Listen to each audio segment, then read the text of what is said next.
نہ کوئی غم کرو نہ خوف، خوشیاں مناؤ جنت کی جس کا تم سے وعدہ کیا گیا تھا۔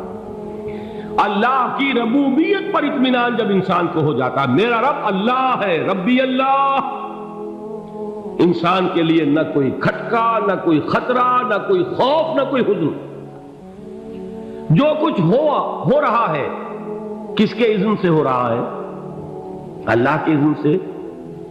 اللہ کے اذن کے بغیر پتہ تک نہیں ہلتا۔ یہ کوئی اندھا بہرا مادہ نہیں ہے جس سے مجھے کوئی خوف ہو۔ اندھا بھینسا چلا رہا ہو اس سے تو ڈرنے کا ہر انسان کو ڈرنا چاہیے، نہ معلوم کس کو ٹکر مار دے۔ لیکن نہیں، اس کائنات کو چلانے والا ایک سمیع و بصیر خدا ہے، وہ جو میرا دوست ہے، میرا ولی ہے۔ اللہ ولی الذین آمنوا یخرجہم من الظلمات الی النور۔ اللہ اہل ایمان کا ولی ہے، ساتھی ہے، پشت پناہ ہے، مددگار ہے، حمایتی ہے۔ بتائیے جسے یقین ہو جائے کہ اللہ میرا مددگار، اللہ میرا محافظ، اللہ میرا پشت پناہ، اللہ میرا حمایتی، اس کے لیے کوئی خوف ہوگا؟ اس سے کوئی ڈر ہوگا؟ میں مثال دیا کرتا ہوں ایک بہت سادہ، پنجاب کے دیہات کی۔ تو بڑا چودھری ہے اور کوئی غریب کسان ہے۔ اس غریب کسان کے جانوروں کو ہر وقت اندیشہ ہوگا چوری کا، کوئی میری بھینس کھول کر نہ لے جائے، کوئی میرا بیل کھول کر نہ لے جائے۔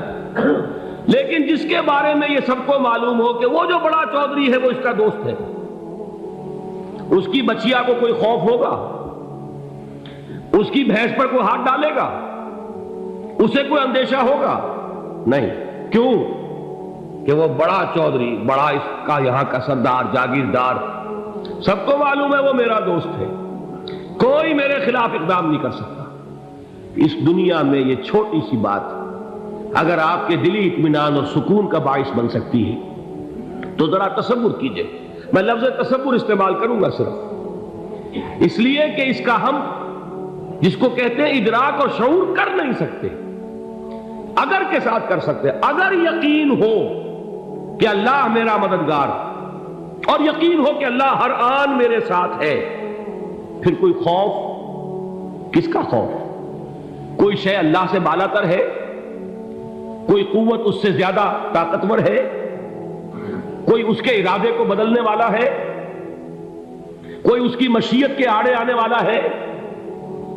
یہی بات ہے جو حضور نے فرمائی، یہ ایمان کا حاصل ہے لب لباب، کہ دیکھو اچھی طرح اس بات کو ذہن نشین کر لو، اگر تمام انسان مل کر تمہیں کوئی نقصان پہنچانا چاہے نہیں پہنچا سکتے، مگر جو کچھ اللہ نے لکھ دیا ہو، اور تمام انسان مل کر تمہیں کوئی نفع پہنچانا چاہے نہیں پہنچا سکتے، مگر وہ شے جو اللہ نے طے کر دی۔ آپ پھر میں کہوں گا ذرا طاری کیجئے، اسے فرض کیجئے، اسے سوچئے۔ اگر اس حدیث پر ہمارا دل ٹھکا ہوا ہو تو کسی سے ڈر ہوگا؟ یہ مجھے نقصان نہ پہنچا دے، یہ میری رپورٹ خراب نہ کر دے، یہ میری انکریمنٹ نہ رکوا دے، یہ میرا یہ نہ بگاڑ دے، یہ میرا یہ نقصان نہ پہنچا دے۔ اس کا ڈر، اس کا ڈر، اس کا خوف، اس کی خوشامد، اس کے لیے جا کر طرح طرح سے اپنی عزت نفس کو ذلیل کروانا اس کے سامنے، یہ سب کچھ کیوں کرتا ہے انسان؟ جب سمجھتا ہے کہ اس کے ہاتھ میں میرا کوئی نفع ہے، اس کے ہاتھ میں میرے لیے کوئی ضرر ہے، یہ مجھے کوئی غضب پہنچا سکتا ہے، یہ مجھے کوئی نقصان پہنچا سکتا ہے، یہ میرا کوئی کام بنا سکتا ہے، یہ میری کوئی ضرورت پوری کر سکتا ہے، اسی کا نام شرک ہے۔ جہاں آپ نے یہ سمجھا کہ غیر اللہ کے اندر کوئی طاقت موجود ہے، وہی شرک ہے۔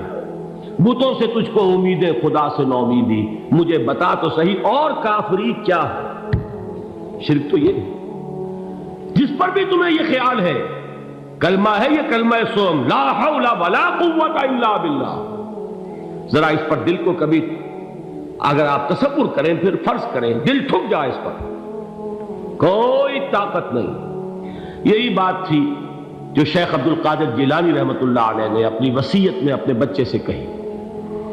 11ویں دینے والے ہیں، لیکن حضرت شیخ عبد القادر جیلانی کی وصیت اور تعلیمات کو کتنے لوگ ہیں تم جانتے ہو؟ یہ جن مقامات تک پہنچے ہیں وہ کس چیز کی بدولت پہنچے؟ انہوں نے جو پیغام دیا وہ کیا تھا؟ اے میرے بچے، جس طریقے سے قرآن مجید میں حضرت لقمان کی نصیحتیں جو ہے نقل کر دی گئی ہیں، میں یہ عرض کروں گا بالفرض اگر قرآن حضرت عبد القادر جیلانی کے بعد نازل ہوا ہوتا تو شیخ عبد القادر کی یہ نصیحتیں بھی قرآن میں درج ہوتی۔ اتنی اونچی نصیحتیں ہیں۔ اے میرے بچے، اس حقیقت کو ذہن نشین کر لے، لا فاعل فی الحقیقت ولا مؤثر الا اللہ۔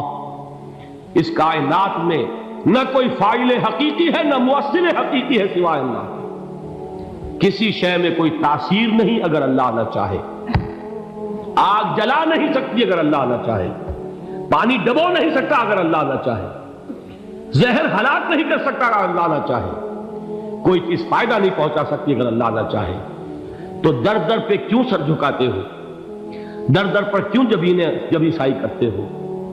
سب کے سامنے کیوں ہاتھ پھیلاتے ہو؟ ایک اللہ سے مانگو، ایک اللہ کے سامنے زمین پر اپنی جبین رکھو۔ لا فاعل فی الحقیقت ولا مؤثر الا اللہ۔ نظر آتا ہے ہمیں کہ پانی پیاس بجھا دیتا ہے، پیاس بجھانے کی صلاحیت پانی میں نہیں ہے، اللہ کے اذن سے۔ کھانا بھوک مٹا دیتا ہے، بھوک مٹانے کی صلاحیت کھانے میں نہیں ہے، اذن رب میں ہے۔ دیکھیے یہی یقین تھا حضرت موسیٰ علیہ السلام کا واقعہ یاد کیجئے۔ سامنے سمندر آ گیا ہے، قوم دیکھتی ہے پیچھے کہ گرد و غبار کا طوفان ہے۔ معلوم ہوا کہ فرعون اپنے لشکر سمیت آ گیا۔ لشکر جب چلتا تھا تیز رفتاری کے ساتھ تو گرد و غبار کا جو طوفان اٹھتا تھا اس کا تصور کیجیے، اور لمحہ بلمحہ وہ قریب آ رہا ہے۔ پوری قوم نے کیا کہا؟ اے موسیٰ انا لمدرکون، اے موسیٰ ہم کو پکڑے گئے۔ قرآن مجید نے تو یہاں وہ باتیں نہیں لکھی ہیں، لیکن تورات میں یہ درج ہے کہ بنی اسرائیل جھگڑنے لگے، دست و گریبان ہو گئے موسیٰ کے ساتھ۔ موسیٰ نے یہاں مروایا لا کر، اس سے تو ہم ہی بہتر تھے، وہاں کھانے کو ملتا تھا، زندگی تو تھی، بیگار ہم کر رہے تھے، موت تو نہیں تھی۔ اب جو کچھ ہوگا اس کا تصور کرو، جس طریقے سے ہمارے ٹکڑے اڑائے جائیں گے۔ تو لڑ رہے ہیں حضرت موسیٰ علیہ السلام سے۔ یہ تورات کی تفصیل ہے، قرآن میں صرف اتنا آیا ہے، پریشان ہو کر انہوں نے کہا انا لمدرکون، موسیٰ ہم کو پکڑے گئے۔ اس وقت موسیٰ کا جواب کیا ہے؟ کلا ان معی ربی سیہدین، نہیں، میرے ساتھ میرا رب ہے، وہ راستہ دے گا۔ بتائیے کہاں راستہ نظر آ رہا ہے؟ یہ ہے ایمان بالغیب۔ راستہ نظر نہ آئے تب اللہ پر یقین ایمان ہے۔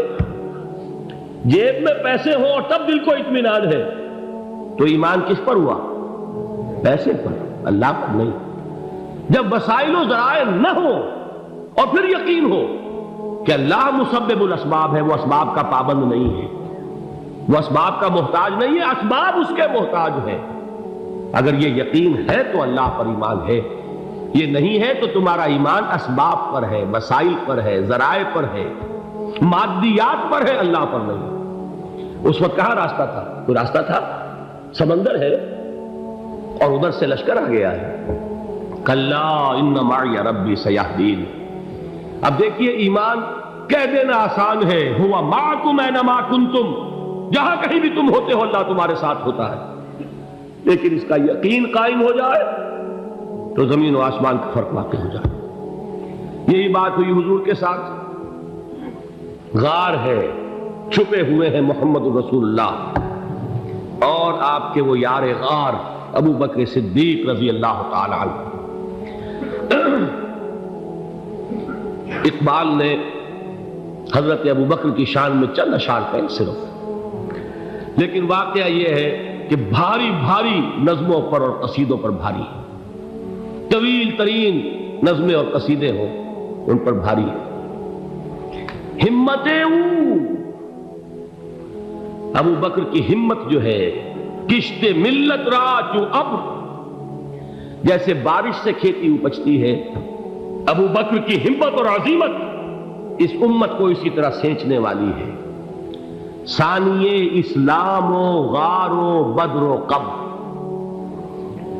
وہ دوسرے تھے اسلام میں، دوسرے پہلے کون تھے؟ انا اول المومنین، حضور فرماتے سب سے پہلا ایمان لانے والا میں، دوسرے ابو بکر۔ ویسے ہمارے ہاں یہ چلتا ہے اختلاف، حضرت علی پہلے ہیں کہ حضرت ابو بکر پہلے ہیں، لیکن اس میں بڑی خوبصورت تطبیق قائم کی ہے علماء نے، اور بہت صحیح ہے۔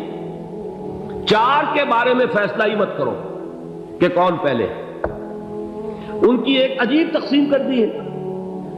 آزاد مردوں میں، بالغ مردوں میں سب سے پہلے ابو بکر، بچوں میں سب سے پہلے علی، خواتین میں سب سے پہلے خدیجہ، اور غلاموں میں سب سے پہلے زید بن حارثہ۔ بڑی پیاری تقسیم ہے، یہ چاروں ہی پہلے ہیں، ہر ایک کے لیے اولیت ہے۔